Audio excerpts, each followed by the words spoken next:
Hello and welcome to our seventh MO Zoom Academy interview. I'm Apollonia, and here with us today is Indira Midha, and she is the former president of Pangea at AAF, and she is currently a copywriting intern at Weber Shandwick. So we are super excited to talk to you today. We can get started by you telling us a little bit about yourself, who you are, where you're from, and your college background experience. Yeah, so hi everyone, my name is Indira. I graduated in May 2020, so not too far long ago. And I'm currently working at Weber Shandwick remotely out of the DC office. Um, and what else? I'm originally from Michigan, but right now I live in Schaumburg, Illinois. And in terms of college experience, I studied advertising, and at U of I was an intern at the public affairs department. I was really involved in AAF even before being on exec board.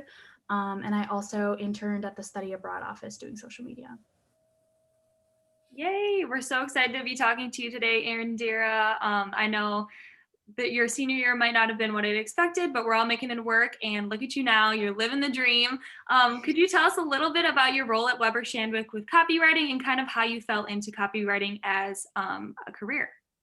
Yeah, so right now there are 6 postgraduate interns at Weber DC, and I'm the only creative one. So I do a lot of writing across different disciplines, a lot of social media writing since Weber Shandwick is a PR firm, not your typical like ad agency. So social is kind of the main thing that I do, but we do some long form writing as well, and really just kind of any writing that our client might need. So I've been working on a variety of different clients. The US Postal Service is my main client, and that's been a really fun one. And I've also worked on the CDC, TIAA, and a few more. And in terms of how I fell into copywriting, I always knew that I wanted to be a writer. I loved writing, but I didn't really know how to pursue it as a career because I didn't want to just, write freelance. I wanted to have kind of this like structured teamwork environment. And I was really interested in both like the business world and creativity. So I found advertising and I thought that that was a really cool intersection. And I think it's cool for people who are also interested in creative things, but not necessarily interested in the creation process because you do get to touch both the business and the creative sides of things. And so I actually started out on the track to go be in account management, and my first internship was in account management. And we didn't have a copy intern, so I just kind of volunteered myself to do copy on that project, and I fell in love with it. I was really lucky to be able to do it. And I always just kind of found myself on different projects that I was working on, like looking at the creative team, always like, oh man, I wish I was helping with that. And that's kind of what made me realize I wanted to pursue creative. So from there, I worked a lot on my portfolio and I networked throughout my senior year. And then I graduated and did an internship at FCB Health, and now I'm at Weber. Awesome. That's awesome. Yeah, I really like what you said actually about, because this is exactly how I thought about it. It was advertising is sort of like the business and creative worlds merging together. Mhm. And I think in advertising there happens to be a lot of like genuine art that goes into it, whether it's actual art, drawing and designing and that sort of thing, or copywriting. So my question for you is do you see that sort of level of artistic ability and in copywriting? And I guess just what is your definition of what the art style or what the mentality behind creating copy is about? Yeah. I mean, I think that in general, I say this a lot, but I think that there's not like a mold for what a creative person should look like, how they should think. And I think that that sometimes kind of being taught that there's like a mold of what a creative person just is like in general as a person, I think that that is like super discouraging and harmful to a lot of people. Yeah. So I think in general that creatives, whether you're an ad creative or creative in any sense, are just people who like creating things, who like finding new ways to express things. And I think that also there's like a really big part of that is, you know, to be a creative, I feel like you have to want to connect to people. And so I think that that kind of ties in with being an ad creative a lot, in the sense that, you know, we're always taught in classes you have to be basing whatever you're doing off of this human insight. So I think in general, creatives are people who want to make something and like use it as a form to connect other people, or to kind of connect people to a message. So in general, that's kind of what I think a creative person is, whether they be on the art side or on the writing side. And I think that sometimes when you think of someone being creative, we automatically think of like being a creative who does visual stuff. Mm. And it's really like a huge spectrum. It's not even just, you know, visual art and writing. There's so much more too. Absolutely. Awesome. Could you tell us a little bit more about the copywriting process? I'm curious how you find your inspiration and how it works with your job. How does your copy get approved? Or, yeah, basically that. Yeah. In terms of kind of how the process works, usually there's some sort of a brief or a document with a client ask, with what they want you to create, kind of the platforms, and usually they give you a timeline and things like that. So the people who work on that are usually the account managers who gather that information, and then the strategists who are kind of trying to look for that human insight for creatives to go off of. So in my case at Weber, since we do mostly like social media stuff, since it is a PR firm, my process usually looks like, we have a call with the creative team on a certain client, and we see, okay, these are the things that need to be done this week. People can kind of say like, oh, I'd like to work on this one, I'd like to work on this one, and then you get started. Sometimes there are things that have like a solidified concept that you have to go in that direction, but sometimes they're just like, okay, it's Halloween, come up with something funny. And that's super broad. You could do anything. So sometimes there's a little bit more of that brainstorming process, and sometimes it's just kind of like, here's this information, how do you say it in a way that's appealing or achieving our goal? So usually then I'll start writing. I'm a really big believer in just like brain dumping and getting everything out of your mind and just kind of like seeing it there, and then being able to go back and say, okay, let me look at what I think is good, what I think I want to keep and whatnot. And then from there, once you have your first draft, usually my manager, he goes in and leaves comments for me. I go back, fix it. He looks at it one more time. And once it's ready, we send it off to our creative director. So then the creative director will look at it with both the art stuff and the copy stuff, just as a whole, even though we also work with, you know, hand in hand with the art folks to make sure everything is in line. But when the creative director is reviewing it, they'll look at the whole thing. And yeah, that's kind of the process that I go through, at least with a lot of the social stuff that I do. That's so cool. I feel like I never knew that before. So it's so cool to see your input and how that process kind of works itself out. You had mentioned that you had previously went from account to copywriting. Could you tell us a little bit more about your like mental process, switching from being an account manager and kind of being the overseer to switching to more of the creative side and your process through that? Yeah. So it's interesting because a lot of people who I've talked to who are creatives started out in something totally different. Like one of my creative directors right now started out as a media planner.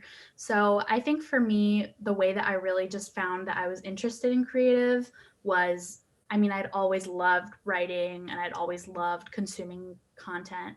But I think that once I saw kind of that in action at the agency I was at, I was like, okay, this is what I'm doing in account management. And I was fine with it. I didn't have anything where I was like, oh, I hate doing this. But I just always found myself wanting to be like in the room with the creatives, like brainstorming, and always kind of wanting to be a part of the creation process. Because for me, what was like satisfying at the end of the day was to be able to like solve a problem and create something out of it, and be able to look at it and say like, my work all went into creating this, which I can see in front of me. Which account management is a little bit different in the sense that like your work is so important to get the rest of the team to be able to achieve that end goal.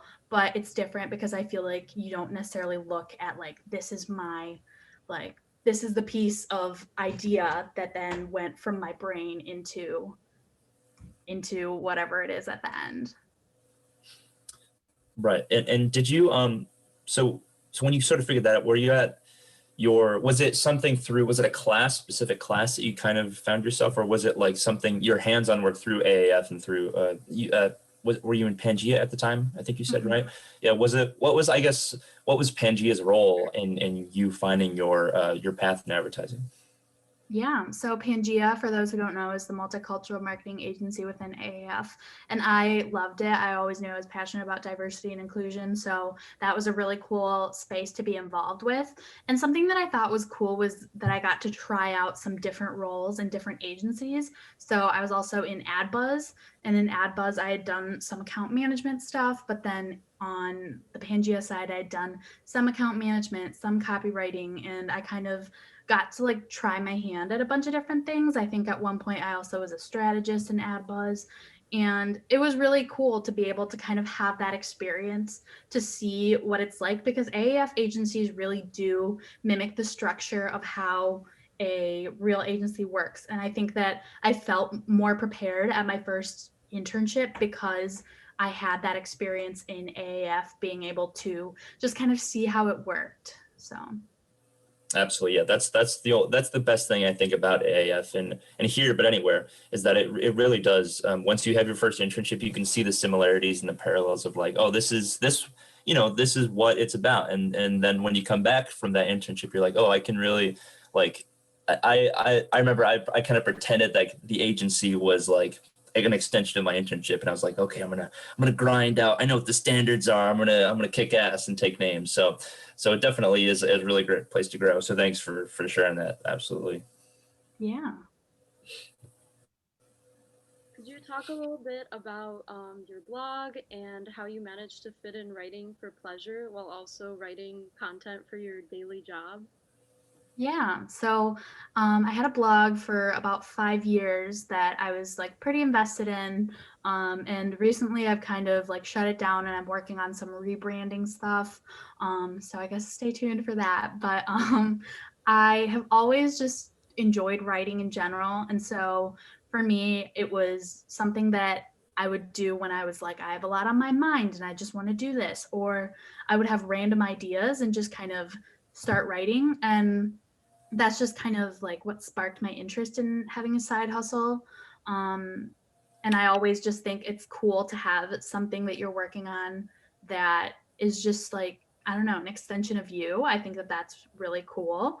And it's a really good way to kind of find yourself and some of the things you're interested in. And then in terms of finding the time, sometimes it's really hard, like not gonna lie, it can be really hard to manage everything and to kind of also when you've spent all day like writing and really just thinking in that kind of a lens to go and do more writing, like that can be really hard sometimes, and some days you mentally can't, but other days I think that it's really important to just kind of like give yourself some time to write, whether that's 10 minutes at night or something, or during your lunch break if you had this idea on your mind in the morning, like start just like jotting down notes or something. And I think that that was always like my biggest thing, is if I had an idea of like a blog post or something that I just wanted to create, but in the moment I didn't have time to work on it, I would go in my phone notes and just kind of type up, brain dump whatever I was thinking about, and then kind of flag that to come back later. And then when you have the time or like the mental energy, go back and pursue it. I can definitely relate to you in the sense of struggling with time management with side hustles. I have a few going on, and it's just like so hard to just put away that time to work on it and focus on it. So I can definitely relate to you, and I'm glad I'm not alone. But looking back on your experience with AAF, is there one specific memory or memorable moment that sticks out to you, whether it be in Pangea or in AAF as a whole? Yeah, I mean, I had so many. I had a really positive experience. I think I really enjoyed kind of some of the first times being able to see things that I wrote like in the world, whether it was on like I think my first client in AF was Verge, and so I wrote some blog posts for Verge, and just being able to see that like on the website with my name, that was just like really exciting to me. So I feel like that was always just, it was really cool. And in general, I just met such good people through AAF. They were people who were my friends outside of advertising and people who I still, keep in contact with today. Like some of us are all working at agencies within like the same overarching network. And so we all can like chat on Teams and we have like a little group chat going. And it's really fun to, meet people. And also I really enjoyed all of the Advasion trips that I went on. I went to Chicago and New York, and those were just really cool experiences to be able to see what it's like at an actual agency and then kind of like reflect and see, okay, this is the stuff I've done in AAF or stuff I've learned about in classes, and this is kind of what it looks like in a real agency. So I thought that was really cool. And just in general, it's always really fun to hang out with your friends in New York and Chicago at these cool agencies. Totally. I think that's where you and me actually met for the first time, right? We were like sitting in a skyscraper in New York, and I was just like, we've made it. Yes. Yeah, no, I totally know what you mean. It's definitely an awesome experience. Now, I know that it hasn't been the most traditional 6 or 7 months probably of your lifetime, but it's not to say that I'm sure you haven't learned a crap ton. And so I'm wondering what is sort of maybe one of your one or one of your main takeaways that you've learned transitioning out of college into the working environment, obviously with all this going on, but mostly that main transition. What has been sort of the one or two things that you've learned the most about, whether it's working in school or it's just you as a person? How is the post-college time sort of affected you, I guess? Yeah, I mean, it's super weird. Like I've been at my parents' house since March when we were told to like leave for spring break and just kind of pack a little heavy just in case. Yeah. So it was weird. Like I just came home and this was not really what I expected. I know that I had kind of told myself going into senior year, I was like, I want to leave college with a full-time job offer and I do not want to live at home after college. Like those are both no-goes for me and I'm going to work my butt off to make sure that doesn't happen. And like I'm on my second internship after college and I've been living at home the whole time and like it's different than just like regularly living at home because you can't really go anywhere. So Right. it's kind of like the opposite of what I wanted, I guess. But at the same time, I'm like very happy. I think I realized that with creatives, a lot of times, if you aren't going to portfolio school, it's totally normal to be in like intern land for up to a year after you graduate. I think that like internships post graduation, I feel like is something that a lot of people look down upon.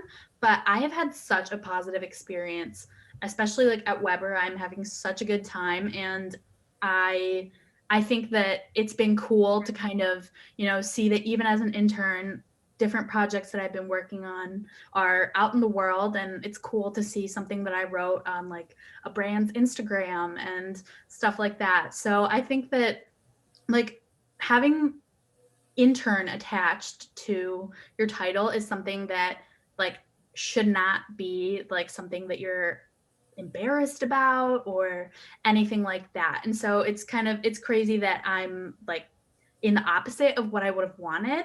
I didn't know there was going to be a global pandemic when I graduated, but like Right. I'm happy. So I don't know. Yeah. I think that it just teaches you like, I mean, COVID has taught us you have to roll with the punches, but also just in general, like I think it'll be okay. And I think as long as you just keep on trying to seek opportunities for yourself and you're your own advocate, like you'll be okay. So I guess that's my sappy message for everyone. Absolutely. No, very inspiring. No, I think you're 110% right. It really is what, like good old Hannah Montana said, life's what you make it, no matter. So let's make it right, right?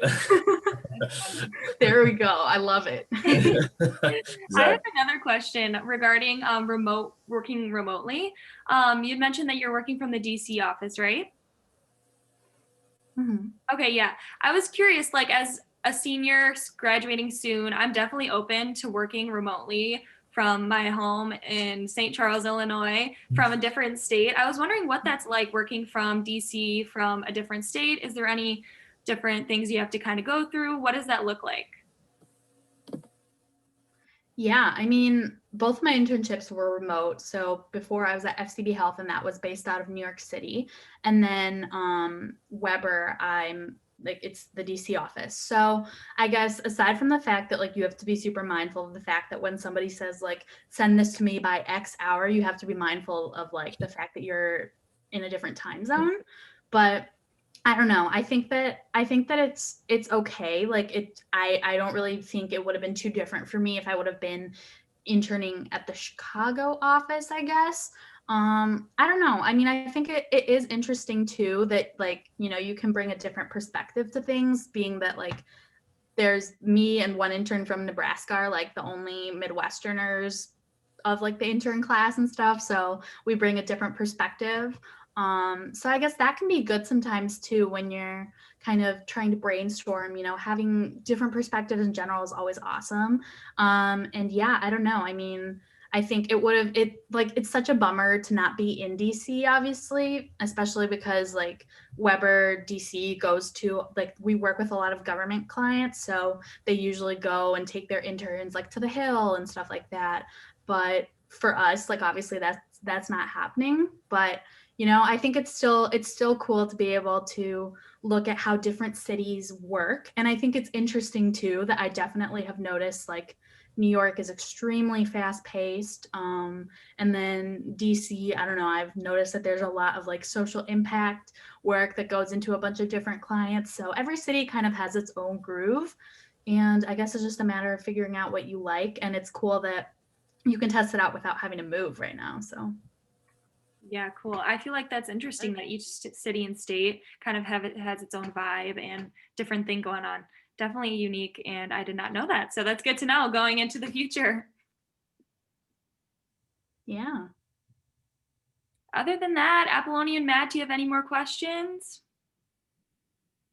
I don't think I do, other than asking for your parting wisdom and words to spread to the masses of advice or anything you can share with us. Yeah. Let's see. That's a No big. pressure. Yeah.